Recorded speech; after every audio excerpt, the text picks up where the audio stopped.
versículo 1 e 2. Tu, pois, filho meu, fortifica-te na graça que está em Cristo Jesus. E o que de minha parte ouviste através de muitas testemunhas, isso mesmo transmite a homens fiéis e também idôneos para instruir a outros. E aqui nós temos novamente a palavra homens fiéis. Tá?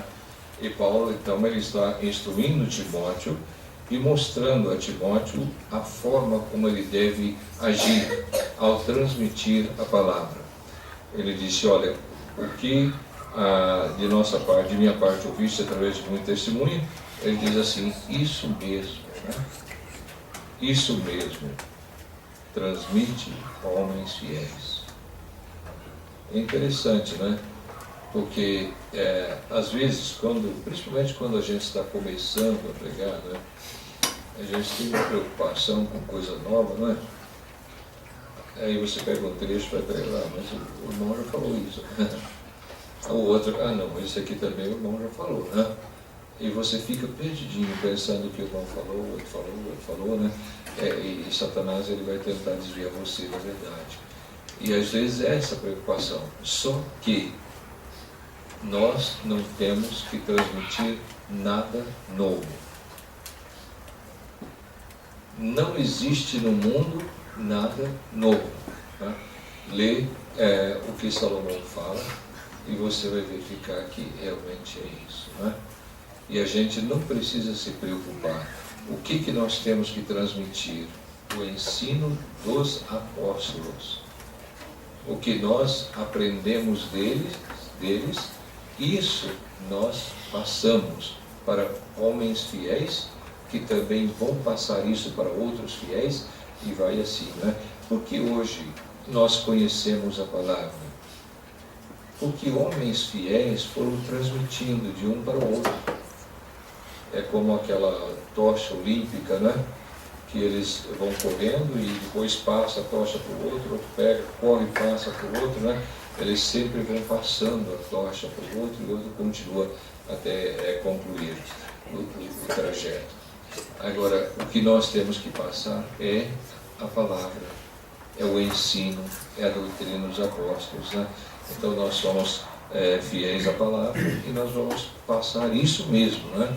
Então Deus fala com você, William, você vai falar hoje sobre a ceia do Senhor.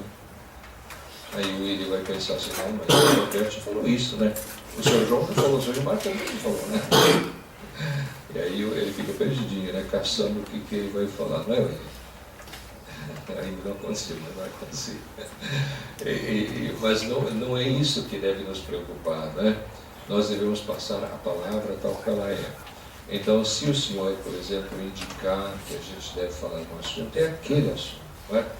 Nós não escolhemos assunto para oferir esse ou aquela pessoa. Nós buscamos diante do trono. E o que o Senhor passa, a gente passa aqui na frente, não é? E se é um assunto conhecido, não tem importância. Se é desconhecido, não tem importância. Mas o importante é que nós passemos a palavra tal qual ela é, não é? Nunca torcendo a palavra, né, como as pessoas fazem nos grupos, por exemplo, que não usam véu, né, as mulheres não usam véu. Aí eles têm que torcer. Aí eles abandonam metade do capítulo, pegam um versículo, e naquele versículo eles fazem uma doutrina e falam se a mulher tem o cabelo comprido, ela não precisa do véu, mas a Bíblia não fala isso, né? Mas eles usam o argumento assim. Quer dizer, eles estão torcendo porque eles não querem aceitar a verdade, né?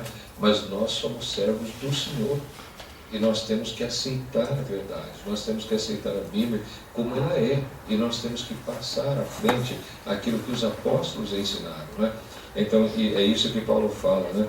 O que de mim ouviste, da minha parte ouviste, isso mesmo, né? Não muda nada, isso mesmo, transmite a homens fiéis e idôneos também para instruir os outros.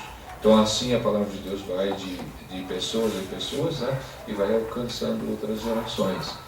E nós estamos num mundo hoje cheio de religião, né? Mas cheio de religião que não segue a Bíblia. Cheio de religião que não segue a palavra de Deus. E não adianta falar que segue, porque não segue, né? E você pode defender a religião que for, né? Mas se você pega a Bíblia, você não tem como defender, né? Porque a Bíblia é a verdade. Então nós temos que seguir a vontade de Deus, a palavra de Deus, ser absolutamente fiel. Vamos para Hebreus, capítulo 3.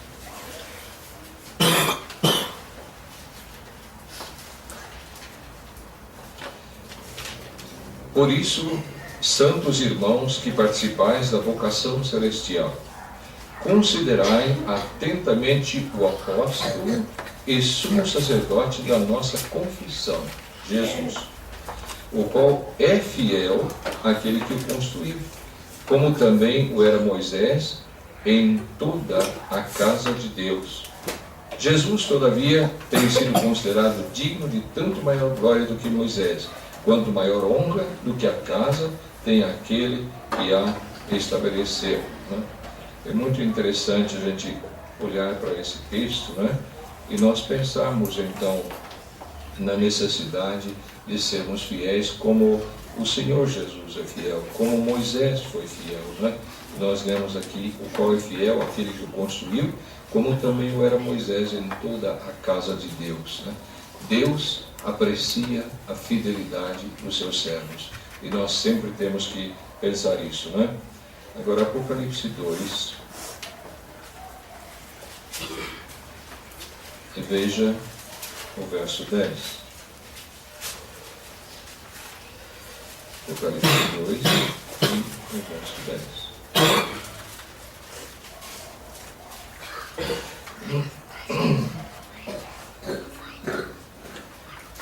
Não temas as coisas que tens de sofrer. Eis que o diabo está para lançar em prisão alguns entre vós, para ser dispostos à prova, e tereis tribulação de 10 dias. Se fiel até a morte, e dar-te-ei a coroa da vida. Se fiel, até a morte, né? É bastante difícil, né? Mas os cristãos primitivos, principalmente relatados nesse versículo, eles sofreram perseguição. E as perseguições que são mencionadas aqui, não é? Foram 10 perseguições, uma após outra, né? E muitos dos crentes foram mortos por causa da sua fé, às vezes jogados na arena para serem comidos pelos leões, né? Às vezes mortos pelos próprios soldados dentro da arena, para dar espetáculo para o povo, né? Às vezes também, como no caso de Nero, né? Foram envoltos com piche e amarrados no poste aceso de fogo, né? E iluminava então o caminho do palácio de Nero, né? Então essas coisas eles sofreram, né? Mas nunca negaram a sua fé. Que coisa preciosa, né? Eles foram fiéis até a morte. Agora nós não temos sofrido nada, na verdade. A gente vê quanto há no mundo de sofrimento, mas nós temos sido agraciados com uma vida tranquila, né?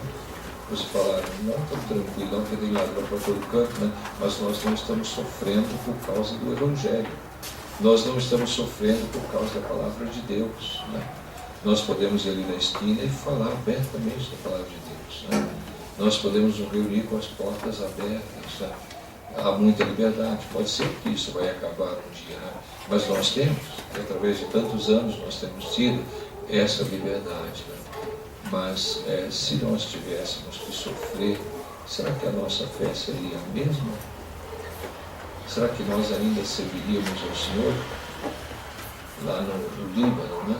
Tem um irmão que trabalha ali e ele conta às vezes algumas experiências e ele fala que eles têm que se reunir escondidos na mata e às vezes eles têm que ir à noite e eles colocam um tipo de uma corda, né? De uma certa distância até chegar ao local da reunião. E aí a pessoa, o crente vai e acompanha aquela corda até chegar no local da reunião. E eles vão lá se reunir dentro da mata, numa situação dessa, né? Escondidos das autoridades. E por quê? Por causa da sua fé, a sua fé genuína, a sua fé verdadeira, né? eles são sinceros, eles são mordomos fiéis, né? Então isso é precioso e a gente fica admirado de ver, né? E nós sabemos que estamos num mundo terrível, um mundo de muita perseguição. Aí você vai no Afeganistão, você vai na China, você vai na Índia, né? E os nossos irmãos estão sofrendo perseguições fortes, né? E é duro, né? Duro mesmo. Aí esses dias vocês viram as armas químicas, né? Mais de 1000 pessoas, coitadas, né? Morrendo ali, queimados e asfixiados, né? Como que o ser humano é mau, né? Agora eles fazem isso com os crentes, né? Então nós precisamos saber que no mundo atual existe isso, né? E nós temos que dar graças a Deus. Agora, não é dizer, Senhor, muito obrigado pela nossa liberdade. Hoje eu não vou na reunião, né? Por que se não vem na reunião? Você não tem que vir escondido. Você não tem que vir de noite numa mata fechada, né? Comprando uma cordinha para chegar na reunião.